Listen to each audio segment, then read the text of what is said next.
1. Mi mamá tenía una amiga que vivía por los rumbos de la Basílica de Guadalupe, tan cerca que su calle y las vías aledañas, cuando se aproximaba la fecha, se llenan de gente acomodándose en las calles para descansar un rato del viaje, de la intensa caminata. Casi todos los vecinos se quejaban del ruido y de la basura, pero ella no.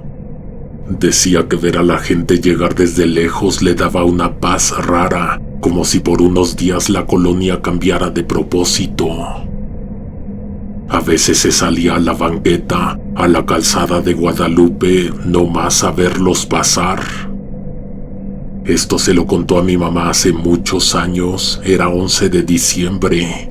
Aquella noche había ido a la panadería un poco tarde, cerca de las 8. Hacía ese frío seco que cala en la espalda y que baja de golpe cuando el cielo está limpio. Al regresar, vio a un grupo de peregrinos acomodándose frente a su casa.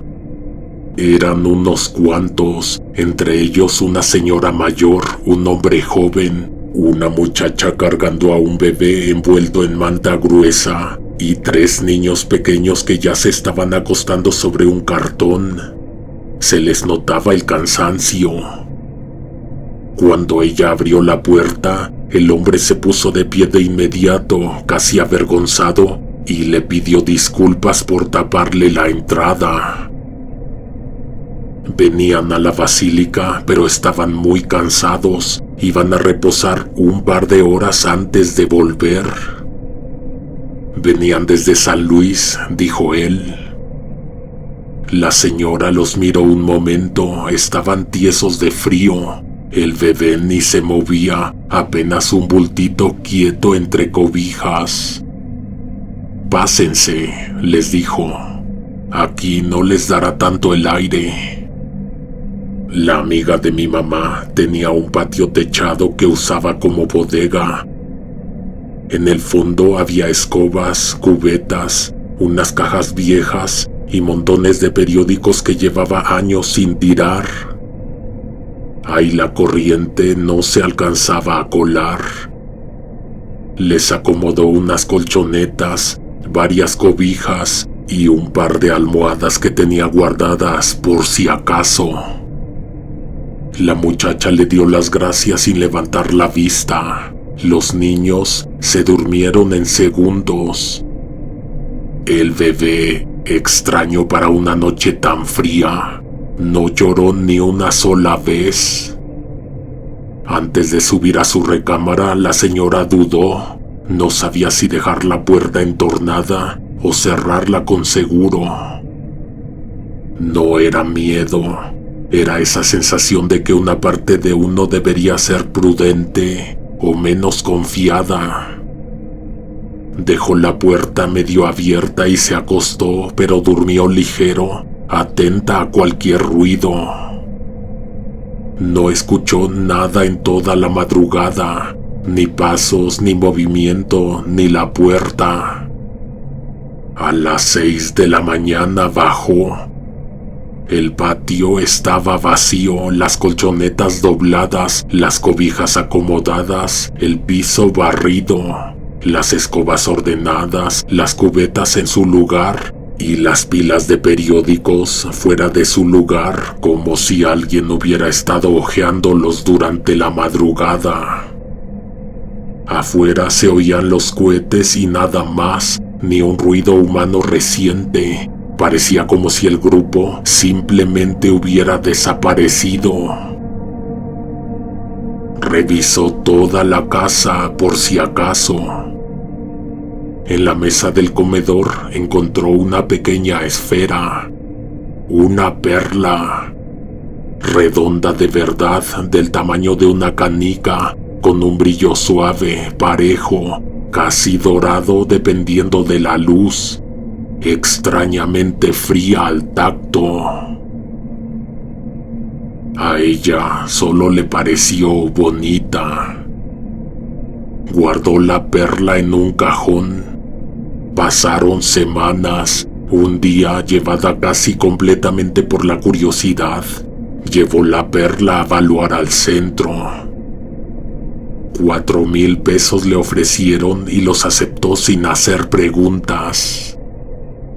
Años después, limpiando su patio, encontró un periódico viejo entre la pila.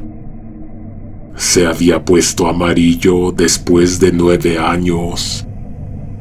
En una de las páginas venía una nota corta, casi escondida. Accidente de peregrinos rumbo a la basílica, familia procedente de San Luis. La foto era de mala calidad, tomada antes de salir. Una mujer cargando a un bebé envuelto, 3 niños pequeños, un hombre joven y una mujer mayor, seria, con la mirada cansada. La amiga de mi mamá los reconoció en un segundo. Eran los mismos que durmieron en su casa aquella vez. La fecha del periódico, 12 de diciembre, pero 9 años atrás. La señora, con los años, mandó enmarcar aquel recorte amarillento del periódico. Lo tenía colgado junto a la puerta y cada diciembre lo descolgaba para llevarlo a la basílica y que se lo bendijeran. Decía que era lo mínimo que podía hacer por sus peregrinos. La perla, esa nunca la recuperó. Muchos años se arrepintió de haberla entregado al valuador.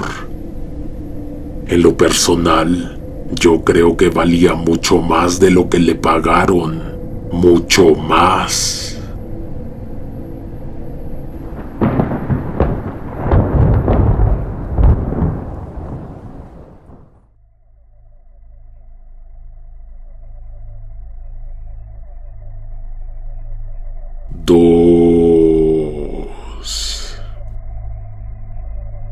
No quiero decir de dónde somos, porque capaz que las vecinas le dicen a mi mamá que escuche este relato, y seguro se muere del coraje. Nosotros ya no vamos a la peregrinación. Lo que es el 10, 11 y 12 de diciembre nos desaparecemos. A mi familia le digo que sí vengo a la Ciudad de México, pero no es cierto y te voy a decir por qué. Mira, con todo respeto, yo entiendo que era una tradición fuerte en mi familia. Mis padres, mis abuelos, todos mis tíos, pero también es muy arriesgado, muy peligroso. No sabes cuánta gente se queda en el camino. Nosotros llegábamos a Ciudad de México por el sur. Los que iban por carretera decían que era más seguro, pero a mí siempre me dio más miedo el tráfico, los camiones, la oscuridad en las curvas. Por los cerros se caminaba más, sí, pero tenía su encanto, era más de aventura. Lo que más extraño hoy en día es eso, las pláticas, las playeras que mandábamos a hacer, los sándwiches preparados desde un día antes. Esto pasó en 2017. Éramos 7 personas, salimos temprano y llevábamos buen ritmo. Hacíamos paradas breves cada 2 horas para administrar mejor el tiempo. Lo raro empezó pronto.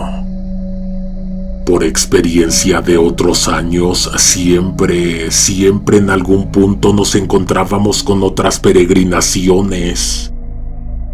Grupos de 100, 150 personas, familias completas, bandas tocando, gente rezando a lo lejos. Nosotros éramos un grupo pequeño, fácil de identificar. Esa vez, ni una sola alma, ni cantos, ni pasos, ni lámparas a lo lejos. Un silencio espeso que para esas fechas no era normal. Nos dieron las 11 de la noche y ya íbamos viendo dónde tirarnos a dormir un rato. cuando mi hermana apuntó la lámpara al suelo. Primero, un pedazo de papel de baño manchado de negro, tieso, endurecido. Luego había más, muchos más. También manchas negras secas en la tierra, no frescas, de días mezcladas con polvo. El foco nos reveló señales claras de lucha, tierra removida, marcas de rodillas, de manos. Una prenda rota tirada entre ramas, también manchada de negro, y un rastro de que habían sido arrastrados en una sola dirección. Había un surco donde la tierra estaba aplastada, con gránulos de sangre vieja pegada como arena húmeda. No era reciente, eso llevaba ahí de 4 a 5 días, fácil. Nadie dijo nada, caminamos siguiendo el rastro, y la escena entonces se puso grave. De esas que te marcan para siempre. Entre los árboles, donde la humedad se queda atrapada, vimos los cuerpos. Al menos 6, tirados, abandonados. El olor no era el olor de un muerto reciente, tampoco el de algo descompuesto hasta reventar. La piel era opaca como cuero húmedo, adherida todavía al hueso en algunos puntos.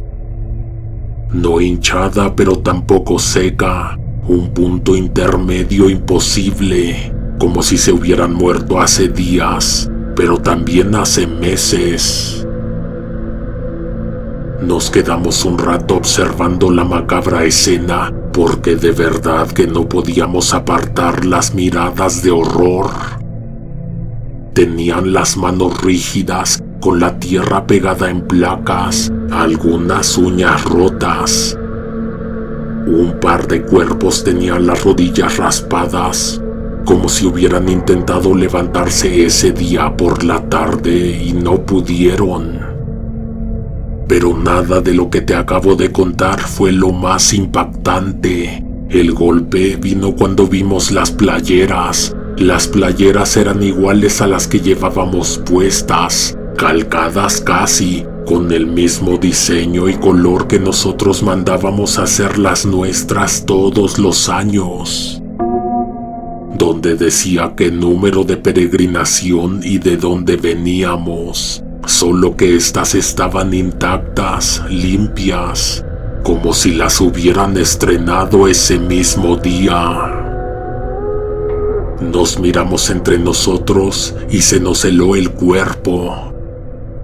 No había forma de que fueran nuestras, pero ahí estaban, puestas en muertos tirados en medio del cerro.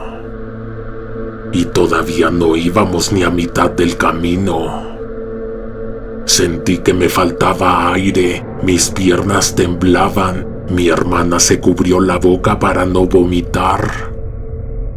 Nadie quería ser el primero en decirlo, pero yo creo que todos pensamos lo mismo. ¿Y si mejor nos regresamos? Seguimos adelante, pero ya no hablamos. Se nos arruinó la ocasión. Ese año hicimos 4 horas más que lo normal, 4 horas extra de puro silencio, puro miedo, puro cargar con lo que acabábamos de ver. Al llegar a la calzada de Guadalupe, te voy a ser sincero, el ambiente lo cambió todo. La música, la gente, la luz de los puestos, el olor a tamales, la gente rezando. El ruido de la multitud nos hizo sentir vivos otra vez. Como que se nos olvidó poquito lo del cerro, solo un poco. Alcanzamos a llegar a la explanada, felices, tomándonos fotos, descansando los pies. Ahí se nos acercó una señora que no vimos llegar. Estaba pegada a nosotros como si hubiera aparecido detrás sin hacer ruido. Tenía un ceño fijo, dura la expresión, como tallada. Una vibra negativa y pesada. Se le acercó directo a mi hermana, muy cerca, demasiado, y solo dijo: ¿cómo no los mataron por ahí? Se nos enchinó la piel a todos. La señora no preguntó de dónde veníamos, no preguntó nada, solo dijo eso. Cuando volteamos para ver hacia dónde se fue, ya no estaba.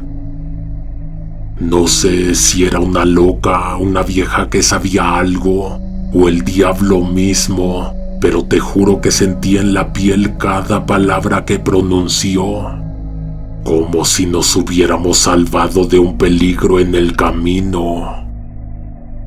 La visita se nos arruinó por completo por segunda ocasión.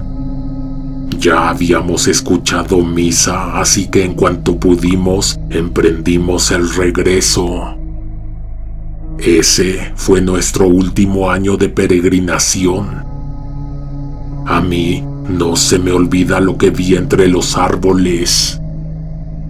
Uno de los cuerpos tirados boca abajo tenía la misma gorra que yo llevaba ese día, y todos lo vimos, pero nadie dijo nada.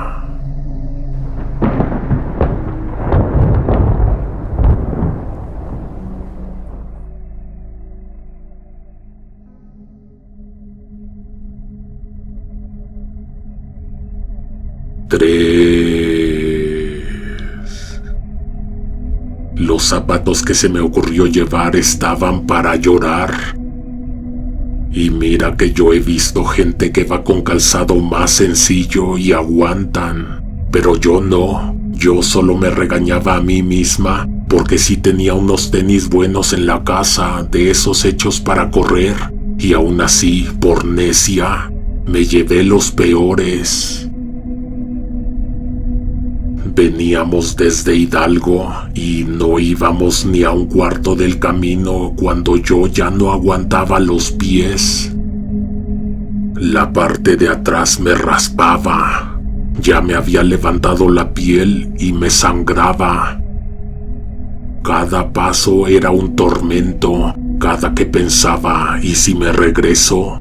Me duraba 5 minutos y luego otra vez lo mismo, y después pensaba, si me hubiera regresado 5 minutos antes, ya iría muy atrás. Planeamos salir a las 5 de la tarde para llegar allá alrededor de las 10 de la noche del día siguiente, poquito antes de que le canten las mañanitas a la Virgencita. Pero yo ya no daba para más y apenas llevábamos 4 horas de camino, 4 de 28. A medianoche nos salimos de la carretera porque vimos un poblado a la orilla del camino. El camión que nos escoltaba se fue a estacionar al final de la calle. Ahí por fin respiré, me quité los zapatos, sentía la piel viva. Me eché tantita agua en el talón, poquita, porque ya casi no nos quedaba. Llevábamos comida, pero alguien se había terminado el agua y a esa hora ya no había dónde comprar. Me senté, rajé las mangas de mi camiseta y me las amarré alrededor de los tobillos para amortiguar los rozones cuando siguiéramos. En eso llegó el primo de mi amiga diciendo que había un pozo y que de ahí estaban sacando agua. Yo pensé, agua de un pozo casi siempre está contaminada, pero bueno, la sed es la sed. Había un balde de lámina, viejo, abollado, con una cuerda húmeda y áspera. El borde del pozo, la brocal, estaba cubierta de musgo, frío, como si hubiera llovido ahí dentro. Me asomé cuando apenas iban a lanzar el balde y te juro que me preparé para escuchar el golpe en tierra seca o en lodo, pero no, se escuchó el golpe contra agua limpia, agua profunda. Al instante subió un aliento frío como aire de cueva, agua fresca, imposible para un pozo así. Jalaron y jalaron la cuerda y cuando subieron la cubeta, ¿sabes qué había dentro? Una botella de agua, ciel, cerrada, fría. Volvieron a aventar el balde. El primo de mi amiga dijo riéndose, a ver si me sale una Bonafont. Yo vi cómo cayó el balde y cuando lo subieron, salió Bonafont. Una mujer pidió un refresco y subió un refresco frío y con burbujas todavía. La cubeta estaba seca, sin una gota de agua. Otro pidió una hamburguesa, pues subió una hamburguesa envuelta, calientita, recién hecha. Yo no podía entender nada, me temblaban los pies, sentía euforia, risa, ganas de llorar, como si el pozo no solo diera objetos, sino que diera alegría también. Del fondo subía un humor que provocaba alegría, pero una alegría rara, como de borrachera. Mi turno llegó. Yo tenía la garganta cerrada del cansancio. Ni siquiera pensé algo complicado. Pedí unos tenis. Cuando subió el balde, casi me voy para atrás. Había unos tenis, no nuevos, no bonitos, pero enteros, útiles, mucho mejor que las porquerías que me había traído yo. Me los puse, la planta se sentía suave, la talla era perfecta. Me quedé viéndolos un rato y ahí fue donde me empecé a ir. Como si mi conciencia se despegara de mí, como si me levantaran del suelo. Se me cerró la vista, me zumbó la cabeza y de repente, pura oscuridad, silencio total. Me desperté con el rayo del sol directo a la cara, me ardía la piel, tenía la boca seca como si no hubiera tomado agua en días. Los brazos dormidos como entumecidos. Mis amigos estaban igual, tirados todos a la intemperie. Eran casi las 11 de la mañana. Se suponía que teníamos que levantarnos a las 4 para seguir la peregrinación, pero no. Habíamos perdido demasiadas horas. Mi amiga se sentó de golpe y dijo, «El pozo». Pero no había pozo, no había poblado, no había calle, no había gente. El camión estaba estacionado en un llano abierto, solitario.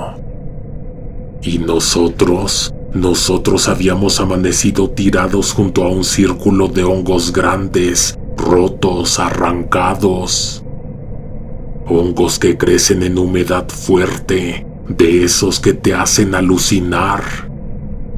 En donde debería estar el pozo, había unos troncos y había caca de vaca y un montón de hongos alucinógenos creciendo sobre y alrededor. Yo no quise decir nada, nadie dijo nada, pero entendimos lo que nos había pasado la noche anterior. Sin querer y sin saberlo, nos habíamos dado un festín de drogas. Retomamos el camino lo más rápido posible, sabiendo que probablemente ya no alcanzaríamos a llegar. Cuando nos íbamos, tampoco dije nada de los tenis ni me quejé, porque los tenis con los que amanecí eran los mismos que había recibido en el alucín. la talla exacta, sin dolor, como hechos para mí. Te digo que la Virgencita sí hace milagros.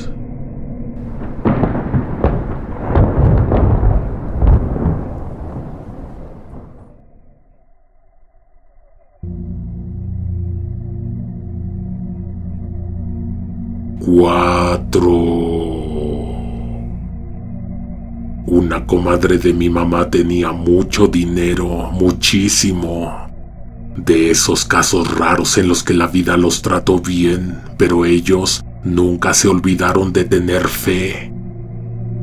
Según ella, siempre había ido a ver a su Virgencita el día de su santo, aunque viviera en Tasqueña. Se iba sola caminando desde allá hasta la basílica.